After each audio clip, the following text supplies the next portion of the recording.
sebagai rumah kenapa dua pagi lah bayar 200 kuning juga di kota itu semuanya semuanya bawa kandang itu kota wali kota bawa semuanya oleh kandang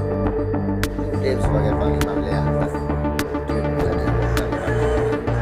tapi rakyat sendiri rakyat itu tidak masuk ke jadi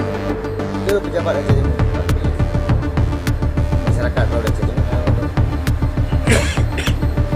hanya salah itu partanya kalau awal tentang partai aja bukan partai awal ikut pengalihan Aceh itu rombak di SD